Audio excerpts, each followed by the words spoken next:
আসসালামু আলাইকুম। আমি ডক্টর কে এম জসিমউদ্দিন। আজকে আমি কথা বলবো ব্রেন টিউমার নিয়ে। ব্রেন টিউমার কী এবং হোমিওপ্যাথিতে ব্রেন টিউমারের পার্মানেন্ট চিকিৎসা নিয়ে। তো আশা করি আপনারা ভিডিওটি সম্পূর্ণ দেখবেন, তাহলে অবশ্যই উপকৃত হবেন। ব্রেন টিউমার হলো মস্তিষ্কে বা তার আশেপাশের টিস্যুগুলোতে অস্বাভাবিক কোষ বৃদ্ধি।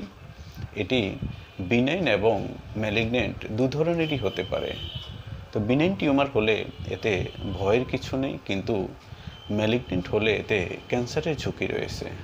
তো টিউমার বিনাইন হোক বা ম্যালিগন্যান্ট হোক, দুই ধরনের টিউমারেরই হোমিওপ্যাথিতে ভালো ট্রিটমেন্ট রয়েছে।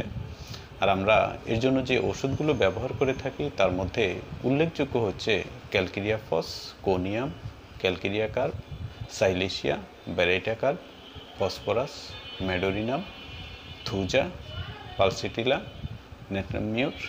তো এই ওষুধগুলো আমরা রোগীদেরকে প্রত্যেকের সিমটম অনুযায়ী দিয়ে থাকি। ক্যালকেরিয়া ফস এই ওষুধটা আমরা সাধারণত ব্যবহার করে থাকি যখন রোগীটা একটু হ্যাংলা পাতলা থাকে, রোগী শীতকাতর থাকে।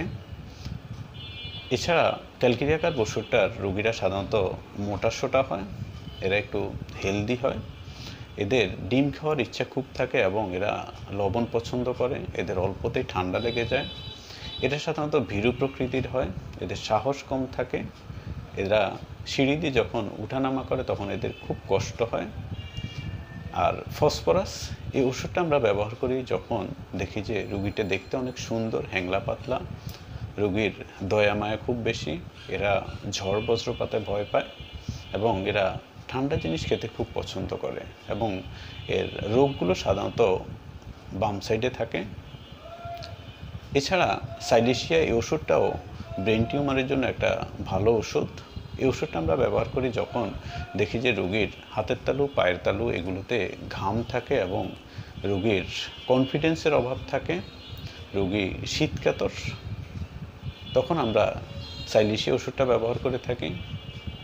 ম্যাডোরিনাম এই ওষুধটা আমরা ব্যবহার করি যখন রোগীর শরীরে জ্বালা পোড়া থাকে, বিশেষ করে হাতের তালু, পায়ের তালু এগুলোতে জ্বালা, রোগীর স্মৃতিশক্তি কম থাকে, বংশগত হাঁপানি, বাত এগুলো থাকে এবং মিষ্টি খাবার পছন্দ, তখন আমরা ম্যাডোরিনাম ব্যবহার করে থাকি।